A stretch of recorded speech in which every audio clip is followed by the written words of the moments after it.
मेरी साधना को सजीव एवं पूर्ण बनाने के लिए मेरे ही प्रभु के रूप में विराजमान आप सभी सत्संग प्रेमी माताओं, बहनों और भाइयों के चरणों में सादर प्रणाम। आज का मुख्य विषय है भगवान प्रेम के भूखे हैं, उनको प्रेम कैसे दें। भाग 11। 10 सभाएं हम लोग कर चुके हैं इस विषय पर। एक प्रश्न मैंने स्वामी जी महाराज से पूछा, बड़ा अच्छा प्रश्न है। भगवान हमारे परिवारजन बनकर क्यों आए? बताया गया था कि जगत प्रभु का स्वरूप है। आपके माता पिता, भाई बहन, पति पत्नी, संतान साक्षात भगवान हैं। पूछा मैंने कि महाराज जी, भगवान मेरी पत्नी बनकर क्यों आए? पुत्र बनकर क्यों आए? पुत्र वधू बनकर क्यों आए? माता पिता, भाई बहन, परिवार के सदस्य बनकर के क्यों आए? उत्तर दिया, भगवान परिवारजन बनकर आए हैं तुम्हारे राग को मिटाने के लिए और तुम्हें उनको प्रेम देने का सुअवसर प्रदान करने के लिए। क्यों आए? पहला उत्तर, तुम्हारे राग को मिटाने के लिए। राग का मतलब होता है इच्छा, जरूरत महसूस करना। तुम्हारे मन में इच्छा थी कि पत्नी होनी चाहिए, पुत्र होना चाहिए, पुत्री होनी चाहिए। तो इस इच्छा की पूर्ति के लिए भगवान तुम्हारे पुत्र बनकर के आए, पत्नी बनकर के आए। तुम्हें जरूरत महसूस हो रही थी इन परिवारजनों की। इस इच्छा को तुम विचार से नहीं मिटा पाए, इसलिए भगवान ने इस इच्छा को पूरा किया कि भाई मैं तुम्हारी इस इच्छा को पूरी कर देता हूँ। इच्छा पूर्ति के सुख का अनुभव करके तुम इस इच्छा को छोड़ दो। भैया जी, इच्छा मिटानी है और इच्छा मिटती है 2 तरह से, विचार से और पूरी करके। तो तुम विचार के द्वारा परिवारजनों की जरूरत की जो एक भावना है उसको विचार से नहीं मिटा पाए। भगवान पधारे हैं परिवारजन बनकर, इनके साथ रहो, इच्छा को पूरी करो और मिटा लो। तो राग निवृत्ति के लिए आए। और दूसरा कारण बताया, एक मौका परमात्मा ने तुमको दिया है इस बात का कि मैं साकार स्वरूप धारण करके तुम्हारे परिवार में आ रहा हूँ, तुम्हें मुझे प्रेम देने का सुअवसर प्रदान करने के लिए। तो भगवान ने एक मौका दिया है आप सभी भाई बहनों को कि आप उनके साकार स्वरूप को प्रेम दे सकें। निवेदन मैं आपसे ये कर रहा था कि परिवारजन कौन है? साक्षात परमात्मा। भैया जी, इन परमात्मा को प्रेम देना बहुत महत्वपूर्ण व्यवहारिक साधना है। प्रेम के संबंध में हम लोगों ने गत सभा में चर्चा की थी, उसको मैं आगे बढ़ा रहा हूँ।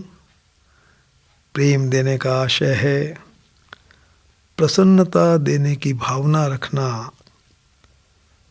और अपने प्रेमास्पद प्रभु को जो परिवारजन बनकर आए हैं उनको यथाशक्ति यथासंभव प्रसन्नता देना। इस संबंध में फिर मैं आपसे निवेदन करूंगा, प्रेमियों के जीवन की कुछ घटनाएं, उन्हीं से आपको अंदाज लगेगा कि परिवार में रह करके भगवान को प्रेम देने की साधना किस प्रकार से की जाती है। भाई जी श्री हनुमान प्रसाद जी पोद्दार के जीवन की घटना सबसे पहले मैं आपसे निवेदन करूं। भाई जी बहुत अस्वस्थ हो गए थे, अपने जीवन के अंतिम दिनों में डॉक्टर दिन रात उनका उपचार कर रहे थे। भाई जी ने हमेशा ध्यान रखा डॉक्टरों की प्रसन्नता का। रात के 12 बज रहे हैं, 1 बज रहे हैं, अत्यंत अस्वस्थ अवस्था में भाई जी बार बार संकेत करके डॉक्टरों को पूछते हैं, आपने भोजन किया कि नहीं, आपने भोजन किया कि नहीं। डॉक्टर लोग भाई जी की इस प्रेम भरी संभाल से आनंद विभोर हो जाते थे। इतने उच्च कोटि के भगवान के भक्त और इतनी जबरदस्त शारीरिक अस्वस्थता की अवस्था में कितना ख्याल रखते हैं हम लोगों का, भोजन किया कि नहीं, बार बार पूछते हैं भोजन किया कि नहीं। क्या है भैया जी ये है अपने प्रेमास्पद प्रभु को प्रसन्नता देने की भावना, शिक्षा लेने की बात है। अपने प्रेमास्पद प्रभु को प्रसन्नता देने के लिए यदि प्रेमी को अपने सुख का त्याग करना पड़े तो भैया जी प्रेमी बड़े से बड़े सुख को प्रसन्नता पूर्वक छोड़ देता है और अपने प्रेमास्पद की प्रसन्नता के लिए यदि प्रेमी को दुख झेलना पड़े तो प्रेमी बड़े से बड़े दुख को भैया जी प्रसन्नता पूर्वक झेल लेता है। मजे की बात यह है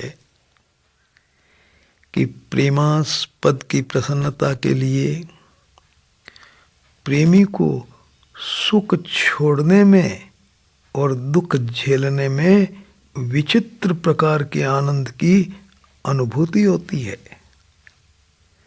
वैसे तो यदि आप सुख छोड़ते हैं तो भैया जी दुख होता है, और दुख झेलते हैं तो दुख होता ही है।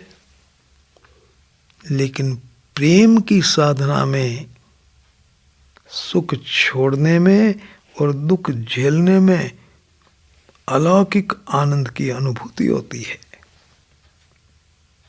इस संबंध में मैं आपसे निवेदन कर रहा हूँ चैतन्य महाप्रभु के जीवन की एक विशेष घटना। चैतन्य महाप्रभु बंगाल के एक बहुत बड़े संत हुए। छोटी उम्र में उनकी शादी हो गई। पत्नी का नाम था विष्णु प्रिया। शादी के लगभग 4 माह के बाद की बात है। विष्णु प्रिया अपने पिताजी के घर थी। उसको विश्वस्त सूत्रों से समाचार मिला चैतन्य महाप्रभु संन्यास ले रहे हैं। तुरंत पहुंची अपने ससुराल और पूछा अपने पति से, जो कुछ मैंने सुना है क्या वह ठीक है? महाप्रभु ने कहा, देवी तुमने क्या सुना? मैंने सुना है कि आप संन्यास ले रहे हैं। महाप्रभु ने गंभीर होकर के कहा कि जो कुछ तुमने सुना है वह एकदम ठीक है। घबराहट हुई। पूछा विष्णु प्रिया ने, यदि आपको संन्यास ही लेना था तो आपने शादी क्यों की? महाप्रभु ने उत्तर दिया, जिस समय शादी की थी उस समय संन्यास लेने का कोई विचार नहीं था। विष्णु प्रिया ने कहा, तो अचानक आपका संन्यास लेने का विचार कैसे बन गया? महाप्रभु की आंखों में से आंसू बहने लग गए और बोले, विष्णु प्रिया, आज साधक समाज में जैसा भटकाव आया है वैसा भटकाव भूतकाल में कभी नहीं आया, कभी नहीं आया, कभी नहीं आया। अपने प्यारे प्रभु के प्यारे प्यारे साधक भाई बहनों को साधना का सही मार्ग बताने के लिए विष्णु प्रिया, अब मुझे प्रभु प्रेरणा से संन्यास लेना होगा, लेना होगा, लेना होगा। मुझे संन्यास लेना होगा। विष्णु प्रिया ने सोचा, कौन है ये मेरे पति? मन में आया साक्षात परमात्मा। और क्यों बने ये परमात्मा मेरे पति? इसलिए कि मैं इनको प्रेम दे सकूं। मुझे प्रेम देने का सुअवसर प्रदान करने के लिए प्रभु मेरे पति बनकर के आए हैं। निश्चय कर लिया, मुझे इनको प्रसन्नता देना है। भैया जी, विष्णु प्रिया ने सवाल पूछ लिया, क्या संन्यास लेने में आपकी प्रसन्नता है? महाप्रभु ने हाँ कर दिया, हाँ, संन्यास लेने में मेरी प्रसन्नता है। विष्णु प्रिया ने कहा, यदि संन्यास लेने में आपकी प्रसन्नता है तो आपकी ये धर्म पत्नी विष्णु प्रिया प्रसन्नता पूर्वक आपको संन्यास लेने की इजाजत देती है। मुझे बता दीजिए कि घर छोड़ के कब जाएंगे? महाप्रभु बहुत प्रसन्न हुए। दिन बता दिया भैया जी, 1 महीने बाद का दिन था। विष्णु प्रिया गिनती करती गई, वह दिन आ गया। सोचा, आज दिन में ये कभी भी किसी भी समय निकल सकते हैं। मैं इनको प्रसन्नता पूर्वक सन्यास के लिए विदा करूंगी। दिन बीत गया, महाप्रभु नहीं गए, रात्रि हो गई, 10 बज गए। महाप्रभु अपने कमरे में जाकर सो गए। विष्णु प्रिया भी पहुंच गई। मन में सोचा कि ये रात्रि में किसी भी समय सन्यास के लिए निकल सकते हैं, मैं आज सोऊंगी नहीं। इनको प्रसन्नता पूर्वक सन्यास के लिए विदा करूंगी। रात्रि के लगभग भैया जी 1 बज गया। विष्णु प्रिया को कुछ नींद सी आने लगी। बैठी बैठी ही महाप्रभु के चरणों में सिर रखकर कुछ लेट सी गई। नींद आ गई। घड़ी में 1:30 बज रहे थे। महाप्रभु ने उसके सिर के नीचे से अपने पैर को धीरे से निकालने की कोशिश की और विष्णु प्रिया जग गई। महाप्रभु ने उस पैर को वैसे ही कर दिया जैसा था। 15 मिनट में विष्णु प्रिया को गहरी नींद आ गई। महाप्रभु ने अवसर देखा, उसके सिर के नीचे से अपने पैर को धीरे से निकाला, दूसरे पैर को निकाला, दोनों पैरों को समेट लिया, पलंग पर बैठ गए, नीचे उतर गए, दरवाजा खोल दिया, चलने की तैयारी हो गई। अंतिम बार हल्की सी रोशनी में उन्होंने अपनी पत्नी के मुखमंडल की तरफ देखा। कलेजा कांपने लग गया। मन में आया, सोती हुई पत्नी को छोड़ करके सन्यास के लिए निकल जाना, क्या इस पत्नी के साथ में अन्याय नहीं होगा? ये जगेगी और मुझे नहीं पाएगी, कितना दुख होगा इसको। पैर अटक गए। दरवाजा खुला का खुला रह गया। हलचल मच गई।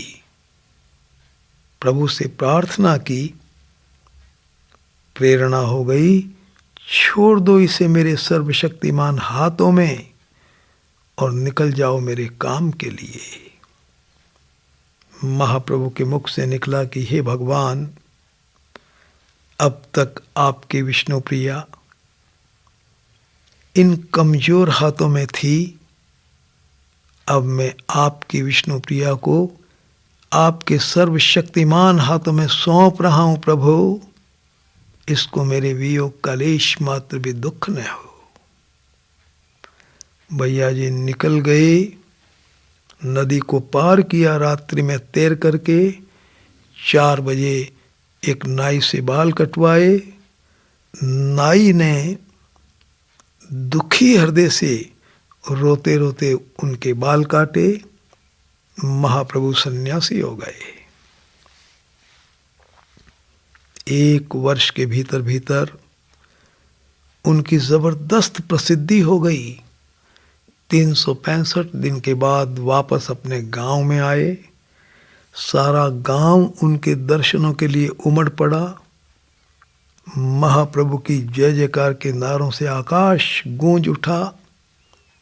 महाप्रभु की मां, जिसका नाम था शची माता, भीड़ को चीरती हुई महाप्रभु के सामने पहुंची। महाप्रभु ने अपनी मां को प्रणाम किया, यह कहते हुए कि मां, बेटा चाहे गृहस्थ में रहे, चाहे सन्यासी हो जाए, मां मां ही होती है।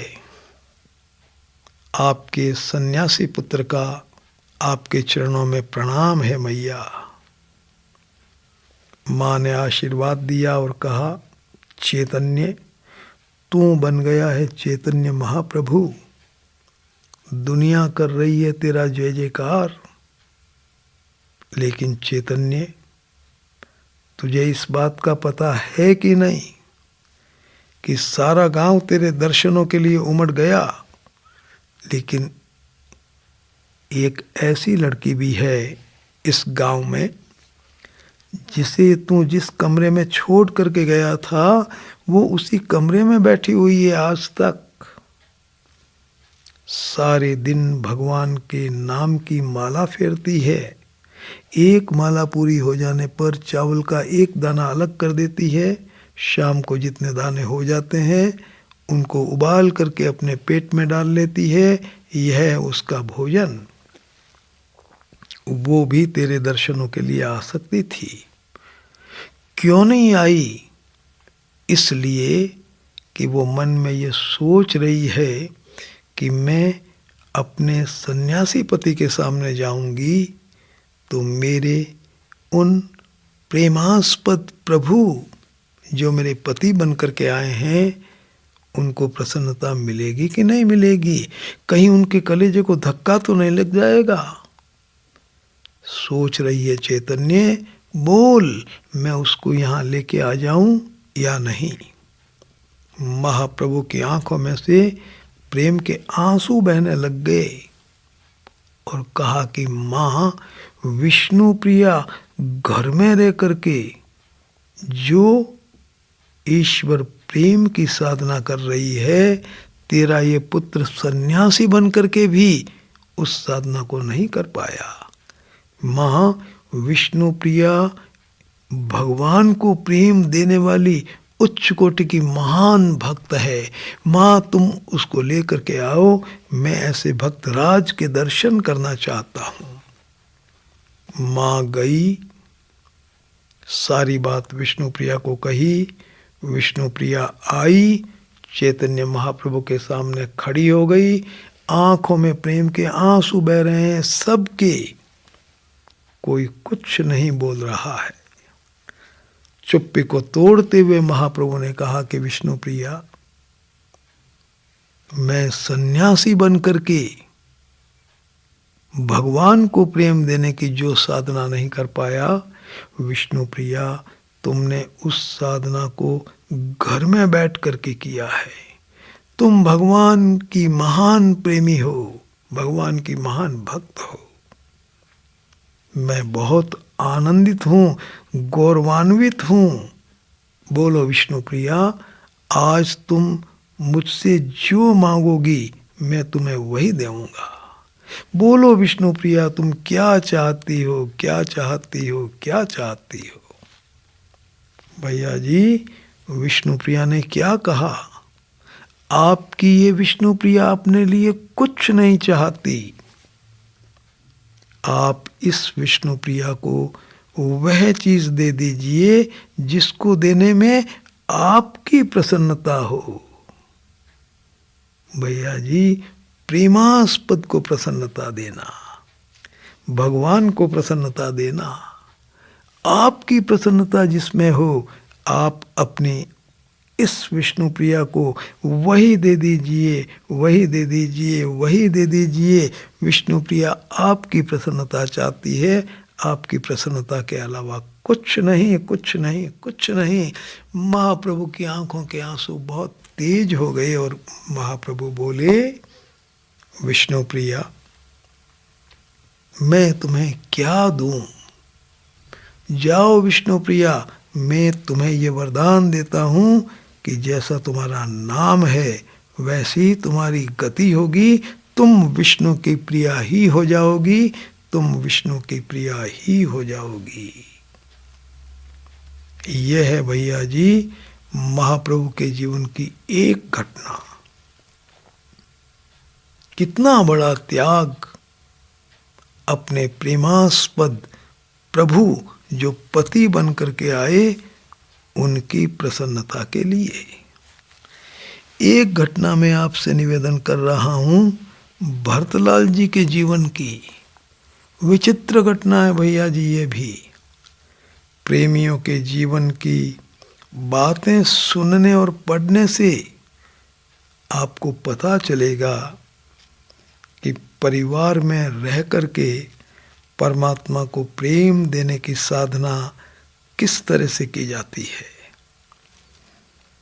भैया जी, राम, लक्ष्मण और सीता वन में चले गए।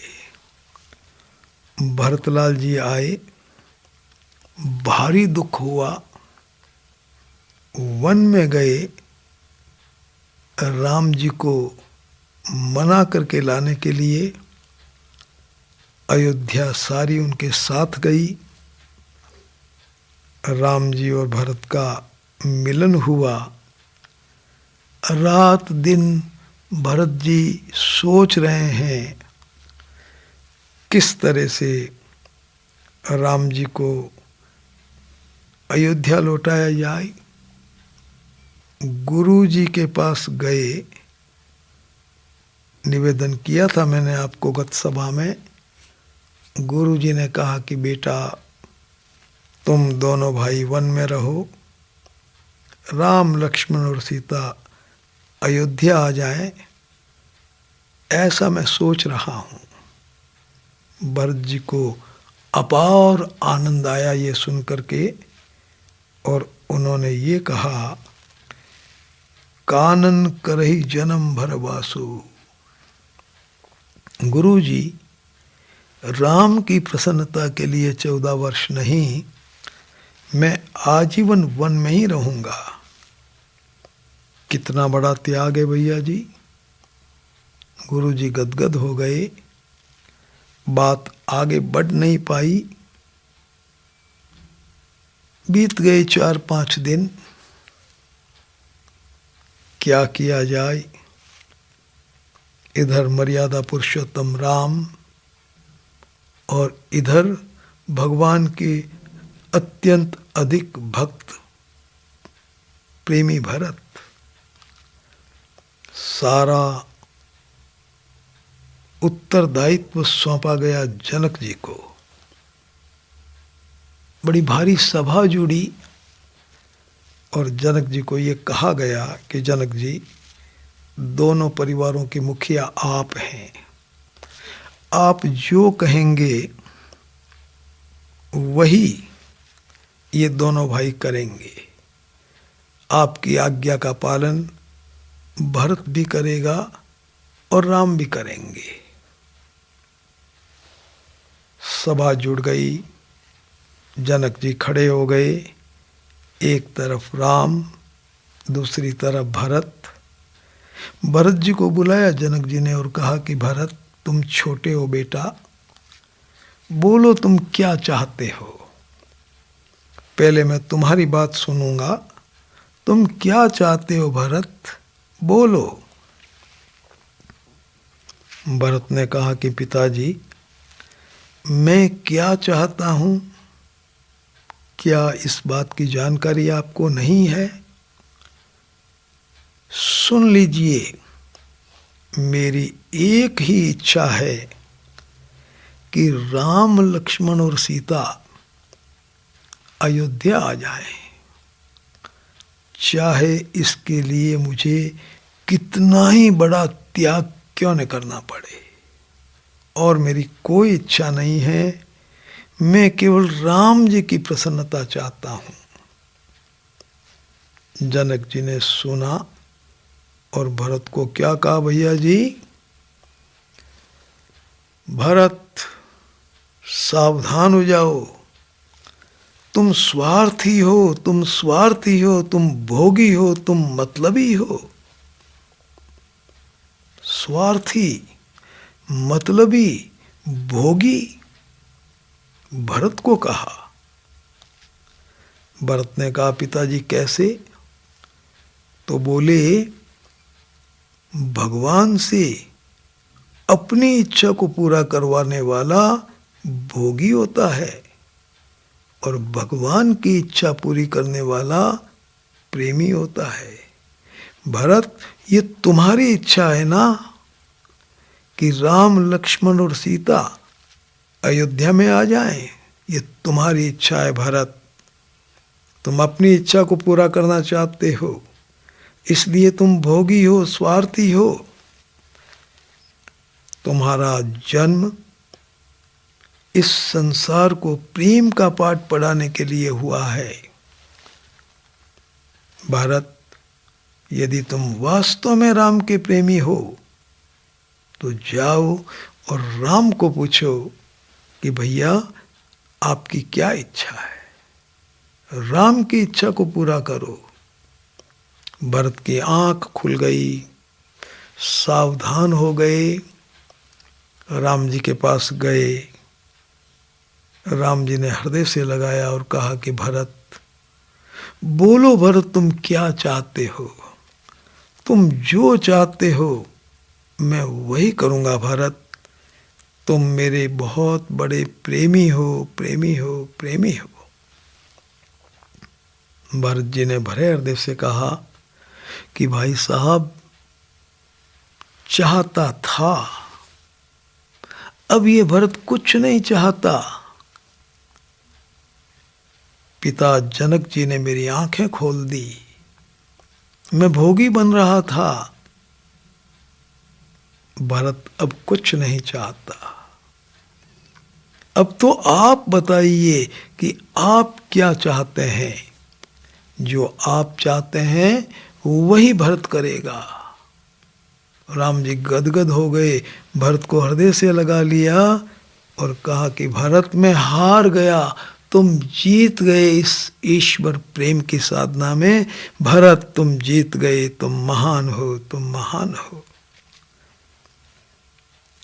सुनो भरत, मैं क्या चाहता हूं, सुनो। मेरी इच्छा है कि तुम अयोध्या लौट जाओ, तुम अयोध्या लौट जाओ। भरत ने सुना और कहा कि आपकी आज्ञा का पालन होगा, और भरत अयोध्या लौट रहा है। भैया जी 25-30 कदम बढ़ाए और मां कौशल्या बीच में आ गई, हाहाकार करने लग गई और कहने लगी, राम, क्या कह दिया तुमने? जनक जी, आप क्या कर रहे हैं? सुनिए मेरी बात। एक लाश हो चुकी है अयोध्या में राजा दशरथ की, और दूसरी लाश हो गई इस भरत की। मैं कहती हूं कि राम से अलग होकर के ये भरत प्राण रख नहीं सकता, जिंदा रह नहीं सकता, अयोध्या पहुंच नहीं सकता, बीच में मर जाएगा, लाश हो जाएगी, लाश। राम, जरा सोचो। जनक जी, रोको, रोको, रोको। सन्नाटा छा गया।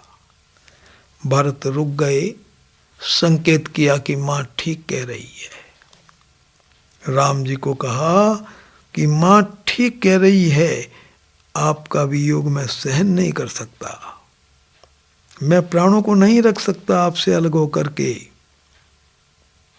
लेकिन मुझे आपको प्रेम देना है, प्रसन्नता देना है, इसलिए चाहे मुझे कितना ही कष्ट उठाना पड़े, ये भरत प्राणों को रखेगा।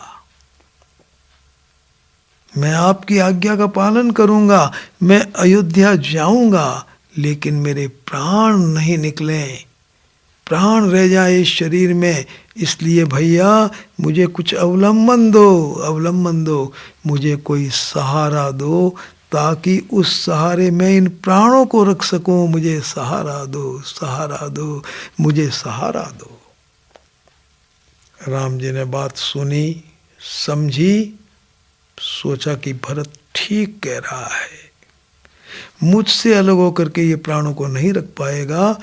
चरण पादुकाएं उतार दी, भरत जी ने सिर पर धारण किया, उनको सहारा मिल गया। प्रस्थान करने के पहले भरत जी ने कहा कि भैया, मेरी एक बात सुन लो, आपकी प्रसन्नता के लिए जा रहा हूं अयोध्या। 14 वर्ष तक किसी भी तरह से इन प्राणों को मैं रख लूंगा, लेकिन 14 वर्ष के बाद भैया, यदि एक पल भी ऊपर निकल गया तो आप अपने भाई भरत की लाश को चिता पर जलता हुआ पाओगे। राम जी ने भरत को हृदय से लगाया और कहा कि भरत, एक एक पल गिनूंगा। भरत चले गए, नंदीग्राम पहुंच गए, खड्डा खोदा, तपस्वी का भेष बनाया, तपस्या किया, राम जी का काम किया, राम जी का नाम लिया, राम जी का भजन किया। इधर भगवान ने अपना सारा काम पूरा कर दिया। रावण मर गया, सीता जी आ गई, पुष्पक विमान आ गया, सब लोग बैठ गए, चलने की तैयारी हो गई। विभीषण आया और कहा कि प्रभु लंका में पधारिए, खजाने को देखिए, वानर सेना में जितने भी लोग हैं उनको खजाने के हीरे मोती बांटिए, उसके बाद अयोध्या चलेंगे। राम जी को भरत की स्मृति हो रही थी। बोले भैया नहीं चलेंगे लंका में, ये खजाना मेरा ही है। तोर कोश ग्रह मोर सब, सत्य वचन सुन ब्रात। भरत दशा सुमिरत मोही, निमिष कल्प समझात। तेरा खजाना सब मेरा ही है। भरत की दशा को याद करता हूं ना, एक एक निमिष एक एक कल्प के समान बीतता है।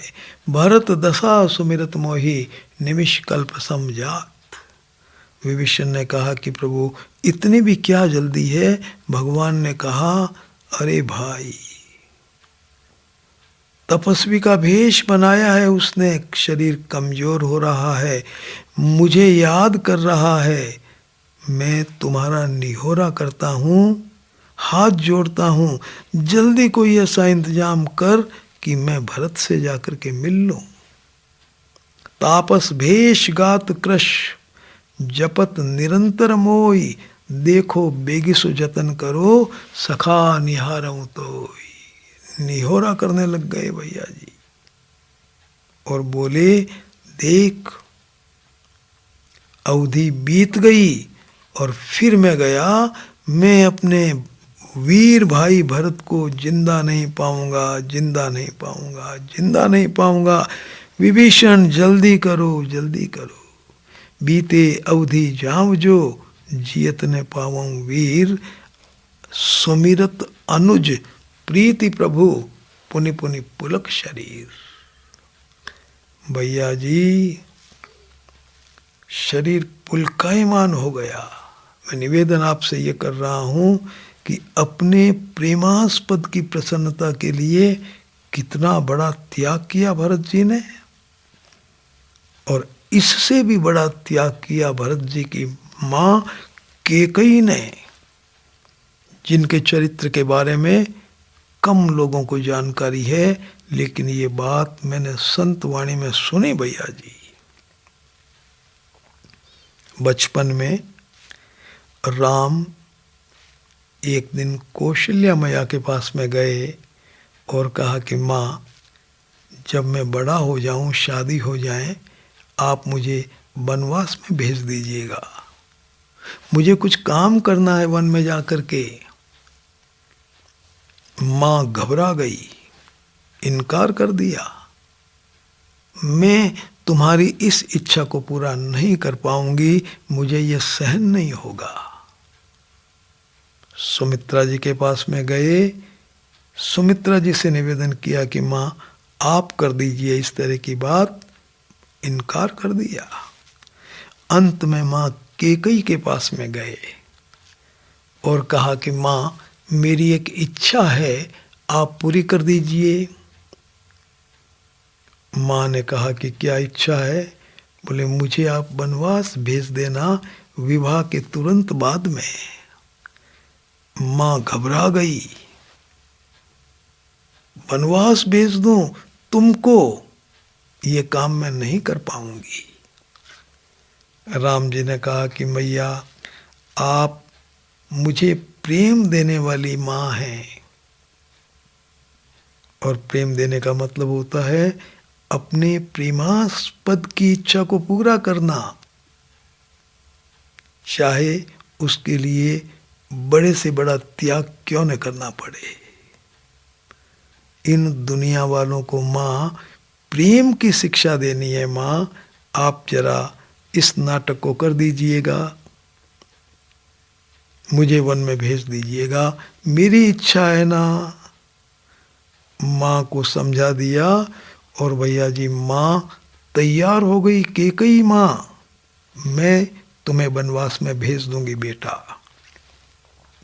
राम जी प्रसन्न हो गए और कहा कि माँ एक बात सुन लेना, आप मुझे वनवास भेजेंगी ना, इसकी आपको बहुत बड़ी कीमत चुकानी पड़ेगी। माँ कहीं घबरा मत जाना।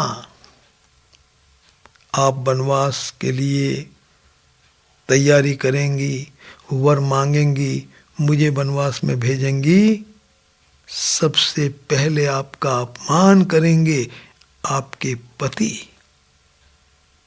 सबसे ज्यादा प्यार करते हैं वो आज आपको। राजा दशरथ आपको अपमानित करेंगे, कटु बोलेंगे, डांटेंगे, फटकारेंगे। मैया ने कहा, राम, तुम्हारी प्रसन्नता के लिए मैं वह अपमान सहन करूंगी।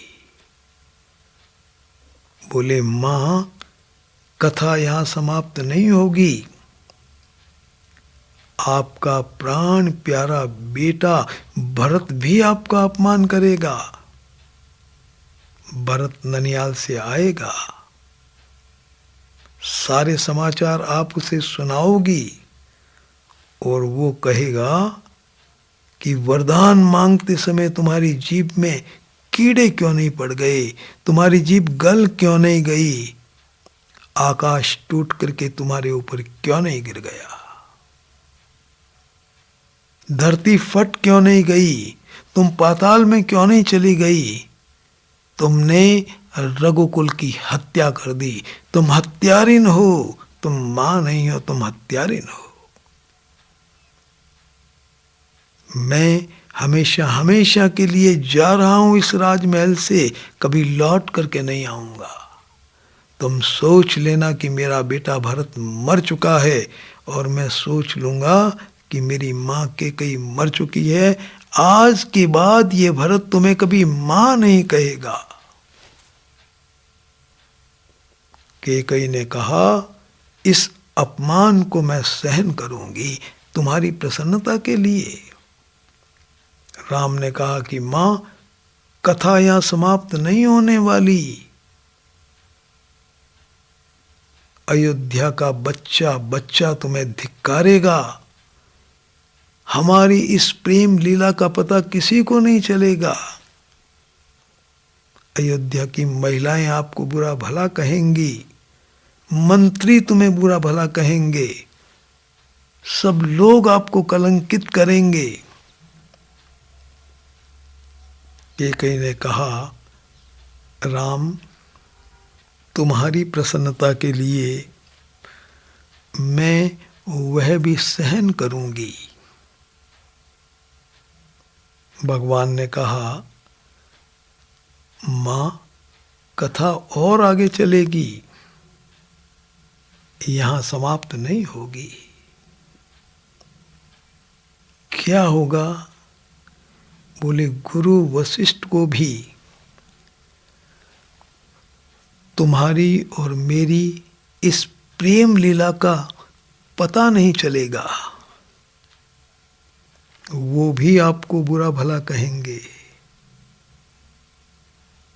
कैकेयी ने कहा कि मैं वह भी सहन करूंगी। बोले, जंगल में जाएंगे हम लोग, और वहां जिन जिन को ये पता चलेगा कि मां कैकेयी ने इस तरह से अपने बेटों को, बहू को वनवास में भेजा है, जंगल का बच्चा बच्चा तुम्हें धिक्कारेगा मैया, तुम्हारा अपमान करेगा। कैकेयी मां ने कहा, मैं वह भी सहन करूंगी तुम्हारी प्रसन्नता के लिए। बोली, मां, कथा और आगे बढ़ेगी। क्या होगा? युगों युगों तक आपके माथे पर कलंक का वो टिका रहेगा जो कभी धुलेगा नहीं। दुनिया में तुम्हारी इतनी जबरदस्त बदनामी होगी कि आने वाले समय में कोई माता पिता अपने बच्ची का नाम कैकेयी नहीं रखेंगे। ये नाम इतना बदनाम हो जाएगा कि इस दुनिया में कोई माता पिता अपनी बच्ची का नाम कैकेयी नहीं रखेंगे। कैकेयी ने कहा, मैं ये कलंक भी सहन करूंगी। भैया जी,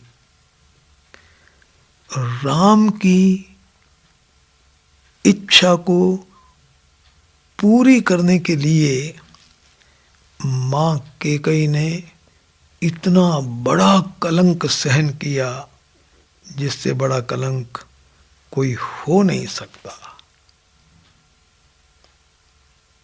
यह है भगवान का और मां कैकेयी का भीतरी चरित्र।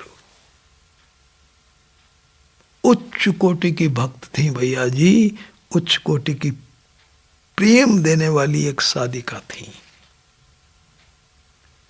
तैयारी हो गई, सारी बातचीत हो गई और भैया जी जैसे ही विवाह हुआ, राम लक्ष्मण भरत शत्रुघ्न आए अयोध्या में, रीति रिवाज पूरे हुए। दशरथ जी ने कांच में अपना मुंह देखा, सफेद बाल दिखाई दिए कानों के पास। सोचा बुढ़ापा आ रहा है, संकेत मिल गया, राजपाट छोड़ देना चाहिए, युवराज बनाना चाहिए राम को। निश्चय कर लिया। गुरु जी के पास गए, समाचार सुनाया।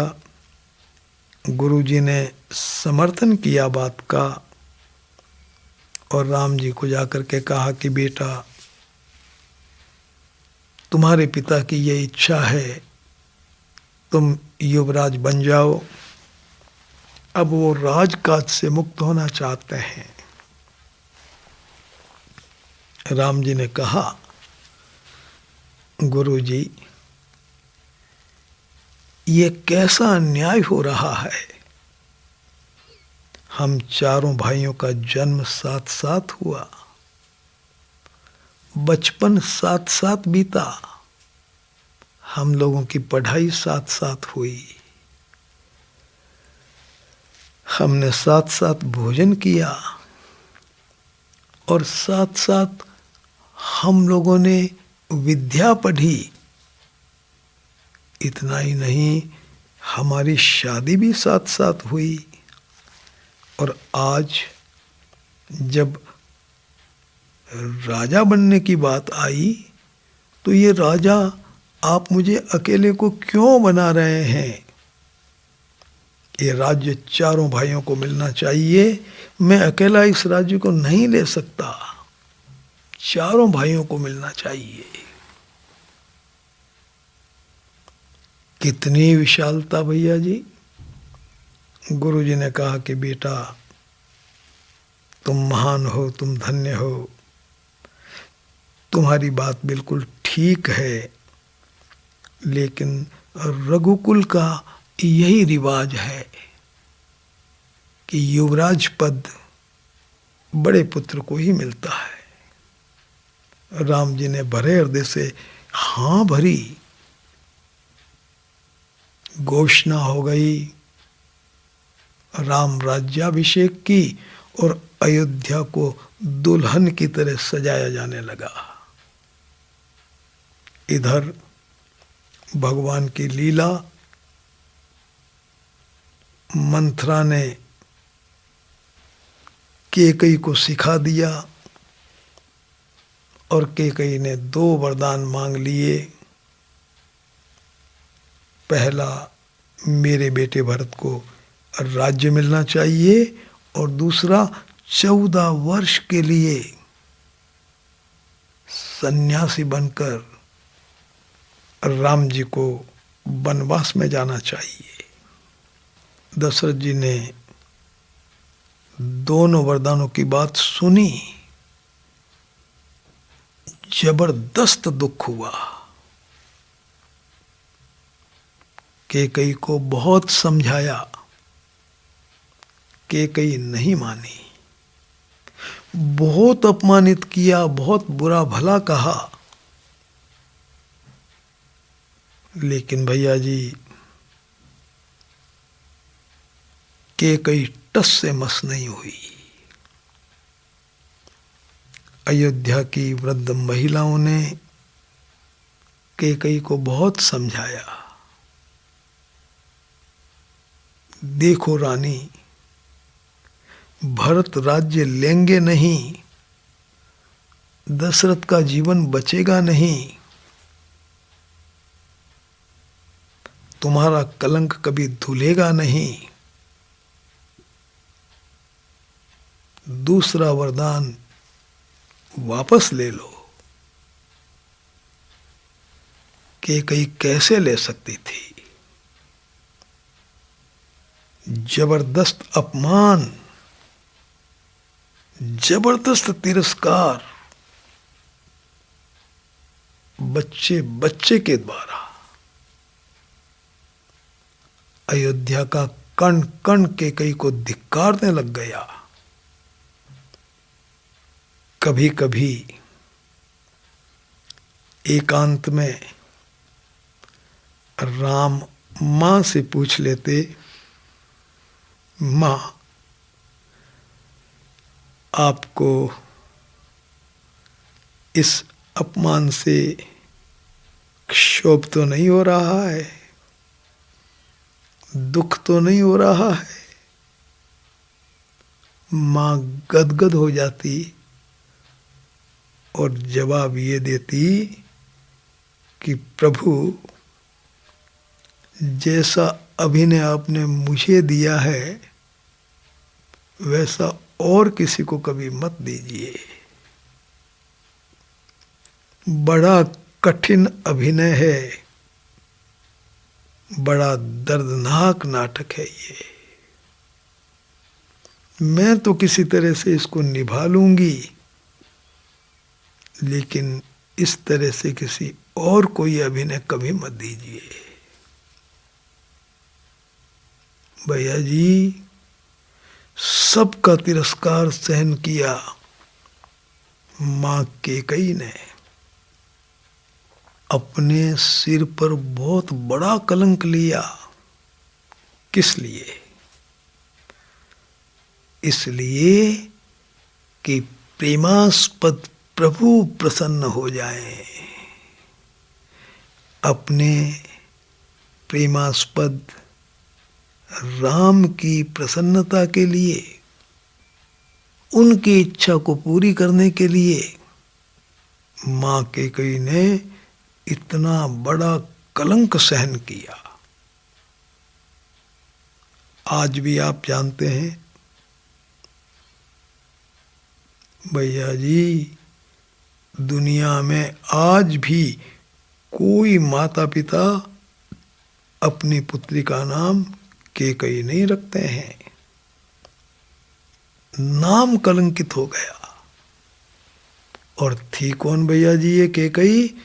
भगवान को सबसे अधिक प्रेम देने वाली एक बहन। कितना बड़ा त्याग मां कैकेयी ने किया। भेज दिया भैया जी राम को वन में, भेज ही दिया।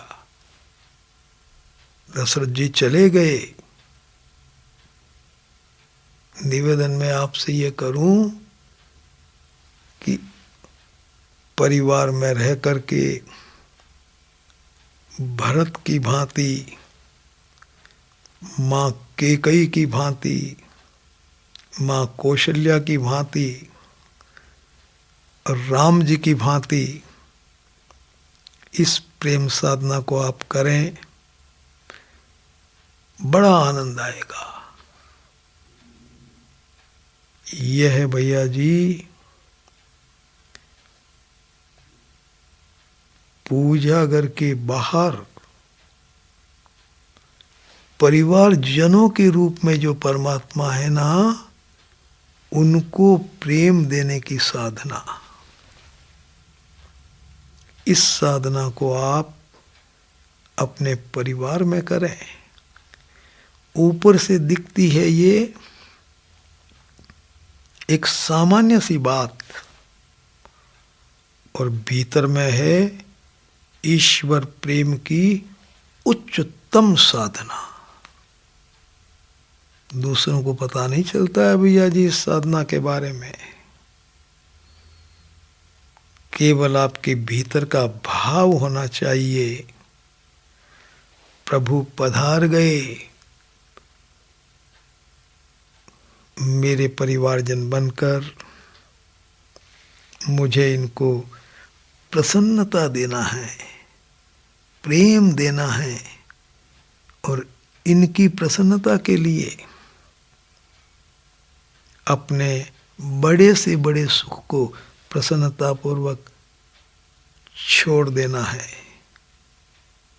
बड़े से बड़े दुख को प्रसन्नतापूर्वक झेल लेना है। जबरदस्त साधना है। भगवान को प्रेम देने की साधना आप करें परिवार में रह करके। जोरदार चीज है। बस भैया जी, भगवत प्रेम, भगवान प्रेम के भूखे हैं, उनको प्रेम कैसे दें, बात समाप्त हो रही है। 11 सभाएं हम लोगों ने इस पर कर ली। ये हमारी अंतिम सभा है। आपको पता चल गया कि भगवान को प्रेम दे सकते हैं हम लोग 24 घंटे। भगवान का काम करना भी भगवान को प्रेम देना है। पूजा के कमरे में बैठ कर के भगवान को प्रेम दिया जाता है, और पूजा घर के बाहर भी आप भगवान को प्रेम दे सकते हैं, उनका काम करके उनके विभिन्न रूपों को प्रसन्नता प्रदान करके। हम 24 घंटे भगवत प्रेम की साधना करके अपने जीवन को सफल बनाएं। इसी सद्भावना के साथ सभी भाई बहनों को सादर प्रणाम।